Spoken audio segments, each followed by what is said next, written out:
அம்பேத்கருடைய பெயர் இங்க எல்லாரும் சொல்லிக் கொண்டிருக்கிறார்கள். அவருடைய ஆசிரியர் பெயர், அவர் ஒரு பார்ப்பனர். பார்ப்பனர் தன்னுடைய பெயரை நல்லா படிக்கக்கூடிய பையனுக்கு, மாணவனுக்கு வைத்து விட்டார் என்ற ஒரு கருத்து, கட்டுக்கதை, பொய்யான செய்தியை பரப்பிக்கொண்டே இருக்கிறார்கள்.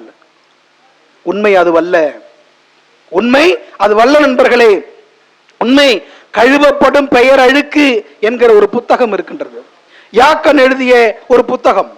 அந்த புத்தகத்தில் நியூயார்க்ல இருந்து, அமெரிக்காவினுடைய நியூயார்க்ல இருந்து லண்டனுக்கு படிக்க போறார்.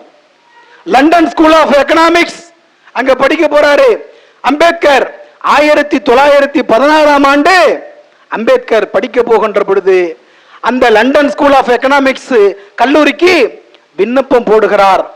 அந்த விண்ணப்பத்தில் தன்னுடைய பெயருக்கு நேராக பீமாராவ் என்றும், சர்நேம் துணை பெயர் அதற்கு நேராக அம்பேத்கர் என்றும் போடுகிறார். அப்படி என்றால் என்ன பொருள்? துணை பெயருக்கு நேராக அம்பேத்கர் என்று போட்டால், துணை பெயர் என்று சொன்னால் பிரிட்டிஷ் அரசாங்கத்தில் அவருடைய அப்பாவின் பெயரைத்தான் குறிக்கும். இதுதான் பிரிட்டிஷனுடைய நடைமுறை.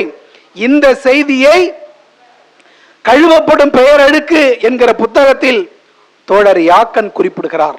இதற்கான சான்று இன்றும் பிரிட்டிஷனுடைய அருங்காட்சியகத்தில் இருக்கின்றது. அந்த செய்தியையும் வைத்து யாக்கன் குறிப்பிடுகிறார். எனவே பெயர் காரணம் இதுதான் என்பதை தெரிந்து கொள்ள வேண்டும்.